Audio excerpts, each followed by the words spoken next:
ओम गं गणपतये नमः। ओम सरस्वत्यै नमः। ओम गुरुभ्यो नमः। ओम परमात्मने नमः।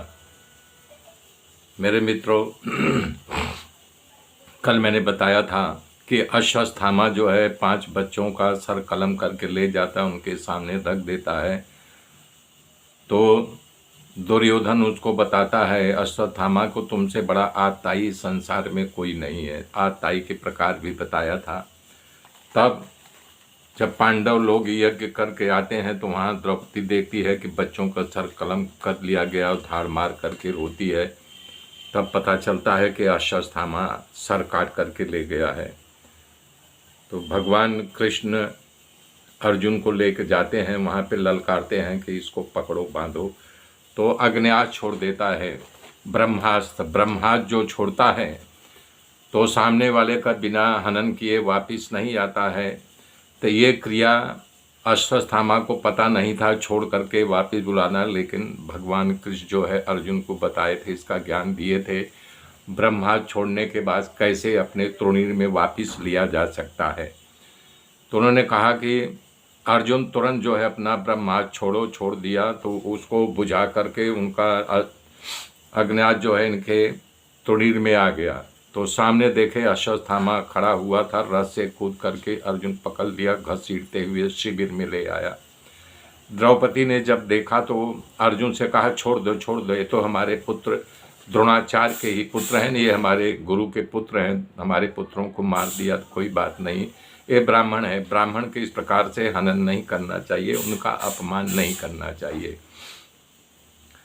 तो भीम ने बोला कि छोड़ो, मैं गदा से मार डालता हूँ। तो युधिष्ठिर चुपचाप बैठे रहे। तो बोले, प्रभु आप क्या कह रहे हैं बताइए। बोले, देखो ब्राह्मणों को मारने का कोई विधान नहीं है, ब्राह्मणों को अपमान करने का भी कोई अधिकार नहीं है, न कोई इस प्रकार का नियम है। हाँ, यदि दुराचारी हो, आतताई हो, तो उसके लिए विधान ये है कि उसका सर मोड़ दो, उसके पास जो धन हो उसे छीन लो, सभा में अपमान करके निकाल दो। बाकी इससे ज़्यादा कुछ नहीं करना चाहिए, हाथ नहीं उठाना चाहिए, मारना नहीं चाहिए। तो अर्जुन समझ गए, उनका बाल मोड़ दिए। जो मणि थी अश्वत्थामा के, धन उनका वही सबसे बड़ा था, उसको खींच के निकाल लिए और सभा में से निकाल दिए। तो जब ये कर रहे थे तो द्रौपदी बोल रही थी कि अगर ब्राह्मण श्राप दे देगा तो ब्राह्मण के श्राप से हमारा वंश जो है तितिर बितिर हो जाएगा, कुल का नाश हो जाएगा। तो अश्वत्थामा बुद्धिमान था, गुरु द्रोणाचार्य का पुत्र था, बोला इसका मतलब उत्तरा के घर में कोई बच्चा है। तो यहाँ ब्राह्मण के बारे में कहा गया है, पूज्य विप्रशील गुणहीना और शूद्रन गुण गण ज्ञान प्रवीणा, पुण्य एक जग महु नहीं दूजा, अमन क्रम बचन विप्रपद पूजा। यही बात जो है परशुराम ने कहा है, विप्र प्रसादात् धरणी धरोहम। विप्र प्रसाद जगदीशरो अहम, हम ब्राह्मण के ही प्रसाद से मैं जगदीश कहलाता हूँ। विप्र प्रसाद करुणा करो हम, विप्र प्रसाद मम नाम राम। ब्राह्मण के ही प्रताप से, उनके आशीर्वाद से मुझे राम का नाम मिला हुआ है। धरणीधर कहलाता हूँ, ब्राह्मण के ही आशीर्वाद से जो है मैं जगदीश्वर कहलाता हूँ।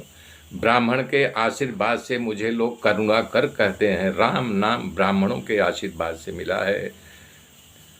तो बता रही द्रौपदी की, बार बार बोल रही छोड़ दो। तब वहाँ पर उसके दिमाग में ये बात कौंध गई कि निश्चित जो है इसके यानी घर में कोई बच्चा पर जब छोड़ दिया गया तो फिर अपने ब्रह्मास्त्र को छोड़ दिया। तो वहाँ पर बचाने वाला उसका पति अभिमन्यु तो मर गया है उत्तरा का, तो किससे अपनी व्यथा कहे अंदर की बात। तब भगवान से प्रार्थना कर रही है, पाहि पाहि महायोगिन देव देव जगत पते, नान्यम तदभयम पश्ये मृत्यु यस्य परस्परम, अभिद्रवति मामीशं सरस्तप्ता यशो विभो, कामं दहतु मां नाथ माम गर्भो निपात्यता। हे नाथ पाहि पाहि, मैं आपके शरण में आई हूँ। हे महायोगी देवाधिदेव जगत के स्वामी, इस संसार में आपके समान अभय करने वाला और दूसरा कोई नहीं है, क्योंकि यहाँ पर सब लोग एक दूसरे को मारो काटने की बात कर रहे हैं, परस्पर एक दूसरे के मृत्यु का कारण बन रहे हैं।